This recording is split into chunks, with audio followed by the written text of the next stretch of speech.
राधे राधे मेरे प्यारे मित्रों, कैसे हैं आप सब। आज संक्षिप्त श्रीमद् भागवत कथा 8 के प्रथम स्कंद के दूसरे अध्याय को आप सभी के सामने मैं बतलाने जा रहा हूँ, तो कृपया करके पद से सुनिएगा। तो चलिए शुरू करते हैं। व्यास जी कहते हैं कि मुनियों के इस प्रकार प्रश्न करने पर सूत जी ने प्रसन्न हो उनके वचनों की प्रशंसा करके कहा, हे मुनीश्वरों, ओ बुद्धिमान श्रोताओं, जब श्री व्यास जी के उपदेश से कर्म मार्ग में न प्रवृत्त होने वाले श्री सुखदेव जी ने संन्यास लेकर वन की ओर जाने लगे, तब उनके वियोग से दुखी होकर श्री व्यास जी ने हे पुत्र कहकर जो पुकारा तो वह ना लौटा, किंतु अपने योग बल से वृक्षों में प्रवेश कर पिता का स्नेह छुड़ाने के लिए वृक्ष द्वारा ही बोले कि कहिए क्या आज्ञा है।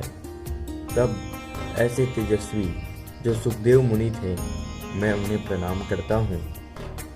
उन महात्मा ने सारी जनों पर दया करके संसार रूपी निबिड़ अंधकार को दूर करने एवं समस्त वेदों का सारांश रूप ज्ञान को प्रकाशित करने वाला समस्त पुराणों में गुप्त जो श्रीमद् भागवत नाम से विख्यात है, उसे आप लोगों के सामने कहता हूँ। परंतु इसके पहले समस्त मुनियों ने गुरु उन सुखदेव जी को प्रणाम करके उनकी शरणागत हो रहा हूँ कि जो व्यास जी के एकमात्र परम प्रिय पुत्र थे। फिर नरों में उत्तम श्री नारायण जी को और सरस्वती तथा व्यास जी को प्रणाम करके श्रीमद् भागवत शास्त्र का वर्णन करता हूँ। हे मुनियों, आप लोगों ने यह लोगों का कल्याण करने वाला बड़ा उत्तम प्रश्न मुझसे पूछा है। श्री कृष्ण जी के संबंध में क्या हुआ, यह प्रश्न चित्त को प्रसन्न करने वाला और विष्णु भगवान में भक्ति उत्पन्न करने वाला है। जो इस प्रकार से श्री विष्णु भगवान में भक्ति करता है, वह शीघ्र ही वैराग्य को उत्पन्न कर उपनिषदादिक के ज्ञान प्राप्त कर लेता है।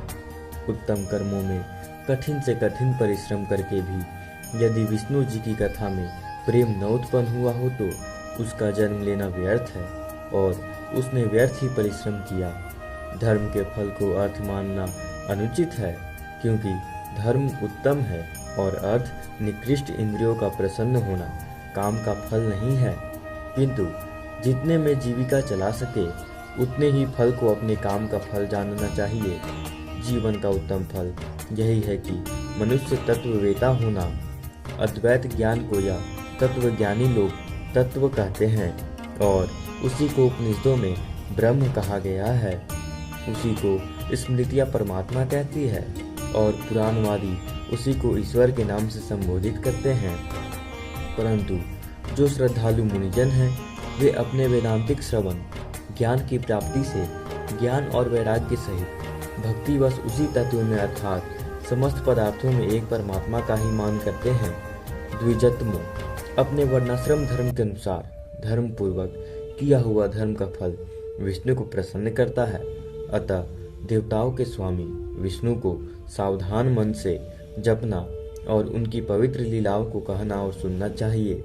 इस प्रकार ध्यान और पूजन करते हुए बड़े बड़े संकट कट जाते हैं। उनके ध्यान रूपी तलवार से युक्त विवेकी पुरुषों के लिए संसार में कुछ भी दुर्लभ नहीं है। तब भला ऐसा कौन है जो उन विष्णु की कथा में मन न लगावे। हे ब्राह्मणों, निष्पाप पुरुषों को तीर्थ सेवन तथा संतों की सेवा में धर्म में श्रद्धा होती है और श्रद्धा से श्री विष्णु जी के चरित्रों को सुनने की इच्छा होती है तथा इस प्रकार विष्णु जी की कथा में उनका दृढ़ प्रेम होता है। फिर तो इस प्रकार भगवान के चरित्र को कहते हैं, सुनते और पुण्य संचय करते हैं। उनके हृदय में श्री कृष्ण जी सर्वदा के लिए बस जाते हैं। फिर उन्हें कामादिक व्यासनाओं नहीं सताती। भगवत भक्ति एवं भगवत शास्त्र की सेवा में निष्पाप हो उत्तम यश वाले श्री कृष्ण की में अचल भक्ति प्राप्त कर लेते हैं, क्योंकि फिर उनके चित्र में रजोगुण और तमोगुण से उत्पन्न काम, क्रोध और लोभादिक विचार नहीं रहते और वे सर्वदा सत्व गुण में स्थिर होकर प्रसन्न रहते हैं। श्री विष्णु जी भक्ति और उनका ज्ञान मनुष्य को मुक्ति में प्रसन्नता देने वाला है। क्यों न हो, परमात्मा का साक्षात्कार करना ही अहंकार का नाशक है। जब भगवान के दर्शन हो जाते हैं तब भी सभी प्रकार के संदेह और कर्म बंधनों का नाश हो जाता है। इसी कारण विद्वान जन चित्त को प्रसन्न करने वाली श्री विष्णु जी की भक्ति को सर्वदा बड़े प्रेम से करते हैं और सुनते तथा तदनुकूल आचरण करते हैं। सत्व, रज और तम के प्रकृति के 3 गुण हैं। इन्हीं गुणों से युक्त होकर एक ही परमात्मा समस्त संसार का विष्णु रूप में पालता, ब्रह्मा रूप में रचता और शिव रूप में संहार करता है। किंतु इन तीनों में विष्णु भगवान ही मनुष्यों का सर्वथा कल्याण करते हैं। जैसे पार्थिव संबंधी कष्ट से धूम और धूम से साधक अग्नि होता है, वैसे ही तमोगुण से रजोगुण और रजोगुण से सत्वगुण उत्पन्न होता है, परंतु वह ब्रह्म ही इन सब का सहायक है। इसी कारण शुद्धाचारी मनुष्यों ने प्रारंभ से ही सत्व गुण संयुक्त श्री विष्णु की जी सेवा को अपनाया। आज भी जो विष्णु जी के भक्त तथा उन भक्तों को भी जो भक्त और अनुयायी हैं वे बड़े आनंदित हैं। जिसे मुक्ति की इच्छा हो वह अन्य भयंकर रूप वाले रुद्रादिक देवताओं की उपासना छोड़कर शांत मूर्ति श्री विष्णु जी को भेजे। परंतु जो मोक्ष के प्रेमी नहीं है वे रजोगुण और तमोगुण ऐश्वर्य और संतान के इच्छुक मनुष्य अन्याय, पितर, भूत और शिवादिक देवताओं की पूजा करते हैं, किंतु वे विष्णु जी की आराधना करते को श्रेष्ठ बतलाते हैं तथा इस नियम से भी और अत्याधिक जितने भी कर्मकांड होते हैं वास्तव में वह विष्णु जी को ही बोध कराते हैं। धर्म शास्त्रों की गति, ज्ञान और सर्वाधिक फल विष्णु जी की आराधना में ही द्योतक है, क्योंकि पूर्व काल में सबसे पहले श्री विष्णु जी ही ने अपनी गुणवती माया के बल से इस संसार की रचना की थी। वे विष्णु स्वयं निर्गुण है, परंतु वे अपनी बढ़ी हुई चैतन्य शक्ति और योग माया से उत्पन्न गुणों में प्रवेश कर जाने से सगुण के सामने जान पड़ते हैं। जैसे एक ही अग्नि काष्ठों में होने से उनकी भांति की जान पड़ती है, वैसे ही ईश्वर अनेक प्राणियों में होने से अनेक प्रकार के मालूम होते हैं।